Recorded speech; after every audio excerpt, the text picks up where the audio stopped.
Salut les copains, aujourd'hui on est parti pour l'épisode numéro 843 de l'After Zap Image. Avant de débuter, une petite présentation de l'appli numéro 1 dans le milieu du football et de son actualité, l'appli que j'utilise quotidiennement. Boum, ça arrive juste à côté de moi, OneFootball, vous la connaissez. Pour ceux qui ne l'ont pas téléchargé, tous les liens sont dans la barre de description. Application 100% gratuite disponible sur Android et iOS. C'est une appli qui est hyper complète avec énormément d'actualités, comme par exemple aujourd'hui vous pouvez le voir, la une, le verdict qui est tombé pour Neymar. On en reparlera un petit peu plus tard dans la vidéo parce que c'est une très bonne nouvelle pour le PSG. On a aussi cette info qui concerne l'équipe de France avec un nouveau joueur testé positif au Covid, Ben Yedder, qui ne pourra donc pas jouer demain face au Portugal. C'est une appli qui est hyper intéressante parce qu'il y a aussi énormément d'actualités sur les périodes de transfert et il y a aussi évidemment la possibilité de regarder un petit peu le calendrier des matchs sur une journée comme demain avec toutes ces affiches de Ligue des Nations. Donc pour ceux qui sont intéressés, n'hésitez pas, l'appli est 100% gratuite, tous les liens sont dans la barre de description. Nous on va démarrer cet épisode avec le groupe de l'équipe de France pour l'Euro 2020, donc l'Euro qui se jouera l'année prochaine en 2021, mais il garde l'appellation de Euro 2020. Le groupe de l'équipe de France est connu, on savait déjà que les Bleus allaient affronter du lourd avec le Portugal et l'Allemagne. On connaît donc la quatrième nation qui sera présente dans ce groupe à la suite des barrages qui se sont joués hier. C'est la Hongrie qui rejoint donc quasiment le groupe de la mort pour les Hongrois. La Hongrie qui a renversé hier l'Islande dans un match un petit peu fou. Cette image est assez représentative pour la sélection hongroise qui frappe vraiment à la porte des géants, parce que là on peut pas dire autrement que la Hongrie est évidemment le petit pousset de ce groupe avec des géants comme la France, l'Allemagne et le Portugal. Hier les Hongrois étaient menés 1-0 à la 87e minute, 88e égalisation et 92e le but vainqueur pour la sélection hongroise qui se qualifie donc pour l'Euro. La Hongrie était déjà présente à l'Euro 2016 et petit point positif pour les Hongrois, l'année prochaine ils joueront des matchs à domicile puisqu'il y aura des matchs à Budapest et notamment, si je me trompe pas, le Hongrie-France se jouera à Budapest, donc c'est un petit avantage quand même pour les Hongrois. Et en plus de ça, si jamais il y a du public l'année prochaine, ça pourrait être un très sérieux avantage pour la sélection de Dominique Szoboszlai. On poursuit justement avec une petite info sur ce match de la Hongrie. Hier, Loïc Nego, joueur qui a été formé au FC Nantes et qui est notamment champion d'Europe U19 avec l'équipe de France, hier il a joué avec la Hongrie puisque l'année dernière il a été naturalisé hongrois. Il est entré en jeu hier à la 84e minute et il a permis aux siens de décrocher une place pour l'Euro en égalisant 4 minutes plus tard. Une histoire assez incroyable. À noter aussi hier la qualification historique de la Macédoine du Nord qui s'est imposée 1-0 en Géorgie grâce à l'inusable Goran Pandev. Première participation à un Euro pour la Macédoine. Et puis aussi l'info, c'est le retour de l'Écosse 22 ans après son dernier tournoi majeur, c'était la Coupe du Monde 98. Les Écossais seront présents à l'Euro l'année prochaine. Hier l'Écosse s'est imposée sur la séance des tirs au but en Serbie, donc une grosse prestation d'aller gagner à Belgrade. Bravo aux Écossais de Robertson, de Scott McTominay. Il y aura certainement, je l'espère s'il y a du public, de très très belles ambiances avec les fervents supporters de l'Écosse. On jette un petit coup d'œil maintenant au groupe dans leur globalité de cet Euro. Donc vous faites un petit arrêt sur image pour découvrir l'ensemble de ces groupes qui étaient connus. Évidemment, il ne nous manquait plus que les nations qui allaient sortir des barrages. Donc petit arrêt sur image si vous voulez découvrir un petit peu tout ça. Notez qu'on aura quand même aussi un Angleterre-Écosse l'année prochaine à Wembley. Donc ça sera vraiment très très chaud entre deux nations qui se déteste. D'ailleurs, résultat hier pour la sélection anglaise qui s'est imposée, là c'était un match amical, l'Angleterre s'impose face à son voisin irlandais 3-0. Les buteurs anglais Harry Maguire, Jadon Sancho et Dominic Calvert-Lewin. Une petite info aussi sur ce match, Jude Bellingham, le jeune joueur du Borussia Dortmund, est devenu le 3e plus jeune joueur anglais de tous les temps à porter le maillot des Three Lions, âgé de 17 ans et 137 jours. Il se place juste derrière Theo Walcott et Wayne Rooney. On poursuit du côté de l'équipe de France avec une déclaration de Pierre Ménès qui nous parle de Paul Pogba. Il nous dit: Paul Pogba c'est un désastre absolu, il est totalement hors du coup physiquement puisqu'il ne joue que très peu avec Manchester. Il a fait preuve d'une nonchalance et d'une imprécision qui ne pardonne pas à ce niveau-là. Évidemment, tout le monde peut le constater. Paul Pogba n'est pas en forme. Et après, la nonchalance, c'est quelque chose qui fait partie de Pogba. On l'a toujours connu comme ça, même si sur le terrain, c'est quelqu'un qui peut aussi sortir de grosses prestations. On va dire que dans son attitude, on a quand même l'impression que oui, il est un petit peu nonchalant. Et comme le dit Pierre Ménès, le fait de ne jouer que très peu du côté de Manchester United, bah, c'est pas positif du tout pour Paul Pogba, qui n'était pas du tout dans le coup face à la Finlande. Une déclaration de Marcus Thuram après son match donc face à la Finlande et sa première sélection. Il nous dit: c'est un match avec beaucoup d'émotions, je m'y attendais. La première sélection au Stade de France, c'est un moment que je n'oublierai jamais, c'est une fierté, un honneur.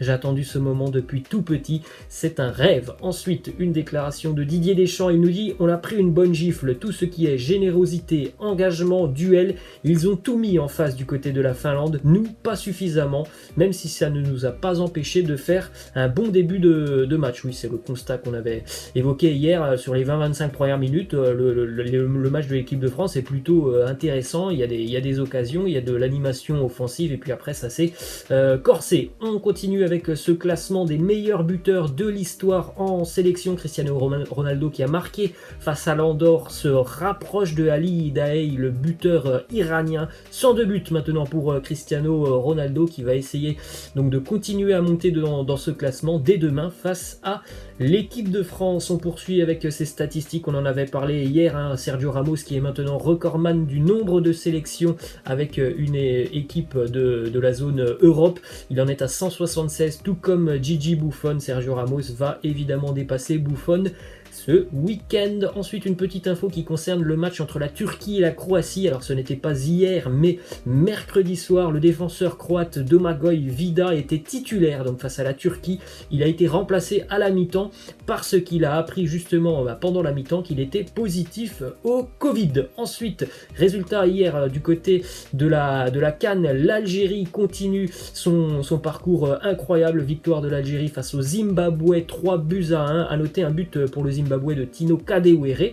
Du côté de l'Algérie, c'est Bagdad Bouneja, Sofiane Feghouli et Riyad Mahrez qui permettent à l'Algérie d'avoir quasiment la qualification assurée pour la CAN. Encore une victoire lundi face à ce même adversaire du Zimbabwe et les Fennecs seront déjà qualifiés pour la CAN. On rappelle que l'Algérie est sur une série absolument incroyable de 21 matchs consécutifs sans la moindre défaite. Deux petites infos maintenant sur la zone Amérique du Sud, puisque là, du côté de la zone Amérique du Sud, on parlait évidemment des éliminatoires au Mondial 2022. Hier, l'Équateur s'est imposé en Bolivie 3-2.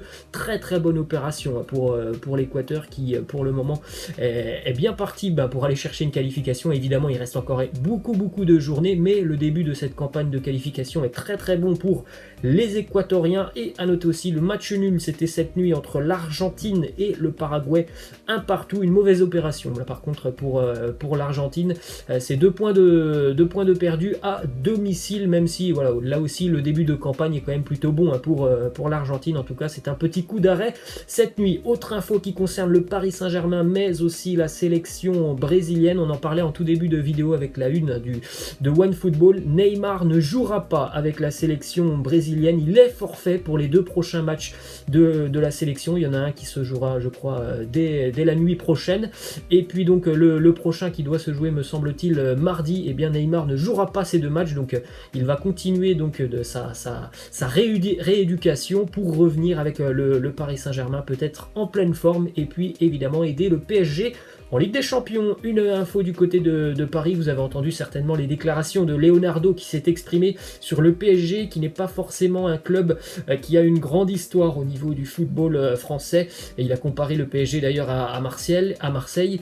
Les ultras du Paris Saint-Germain ont répondu à Leonardo en lui disant: c'est pas parce que la richesse et la beauté de la ville lumière ne se limitent pas au football que nous ne sommes pas une ville de foot et que nous ne respirons pas pour le PSG. À l'inverse, que resterait-il à Marseille sans le foot? foot, la saleté. Bon, évidemment, la petite pique envoyée aux Marseillais à la fin de cette déclaration. On continue du côté de l'Espagne avec la une du quotidien Sport. Alors, depuis quelques jours, on entend du côté de la France que Neymar pourrait prolonger son contrat au Paris Saint-Germain. Regardez la une du quotidien Sport ce matin en Espagne. Neymar entre en campagne pour retourner du côté de Barcelone. Bon, ça sera un feuilleton sans fin, évidemment, avec les quotidiens espagnols. Il semblerait que plusieurs candidats à la présidentielle barcelonaise aient déjà contacté Neymar pour le faire revenir, et il semblerait, d'après les infos espagnoles, que Neymar ne soit pas insensible à un retour du côté de Barcelone. Bon, ça serait quand même très très surprenant avec les dernières infos qu'on a eues en France, et en plus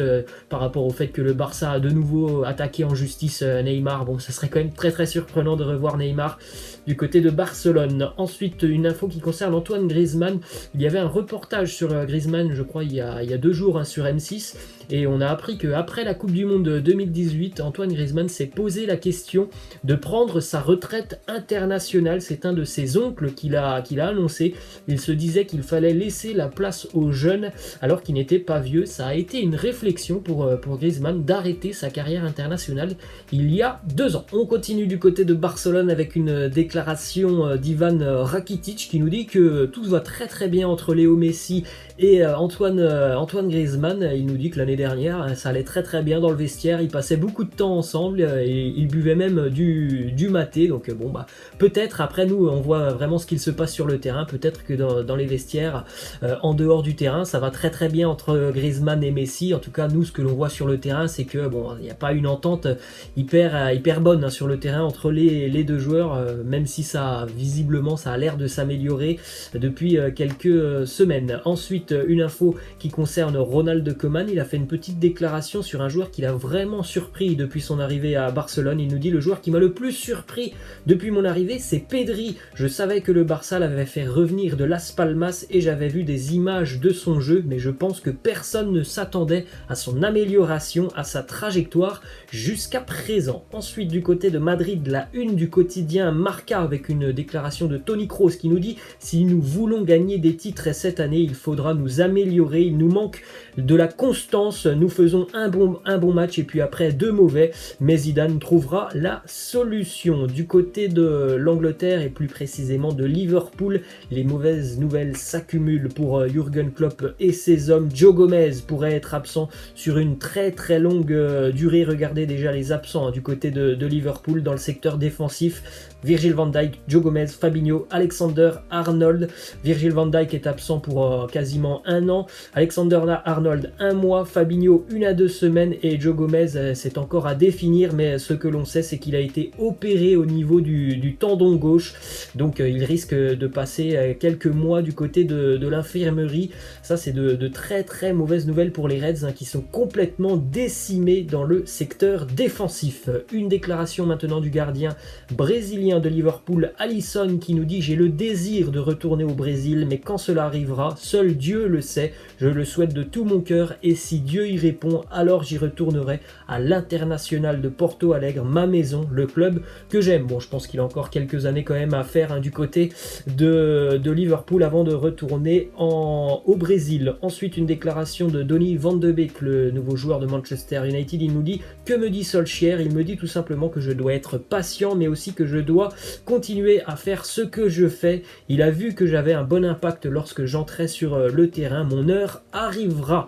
Ensuite, du côté de l'Allemagne, une info qui concerne le Bayern Munich, puisque l'année prochaine, dès l'été prochain, Jérôme Boateng sera en fin de contrat et visiblement le club bavarois ne va pas retenir l'international allemand. Il aura donc passé 10 ans du côté de Munich avant de quitter le club. Le Bayern s'est déjà positionné pour son successeur, c'est le français Dayot Upamecano qui est ciblé par la direction bavaroise. Alors c'est pas une surprise parce que sur le dernier mercato, le Bayern s'était déjà montré très intéressé par Upamecano. Petite info maintenant du côté du Borussia Dortmund, selon le très sérieux journal du Ruhr, Giovanni Reina est sur le point de signer un nouveau contrat avec le Borussia, un contrat qui pourrait le lier avec le club jusqu'en 2024 avec une officialisation donc dès lors qu'il aura 18 ans, et le jour de ses 18 ans. C'est aujourd'hui, c'est l'anniversaire de Giovanni Reina aujourd'hui même. On se dirige du côté de la Chine maintenant, on en avait parlé hier.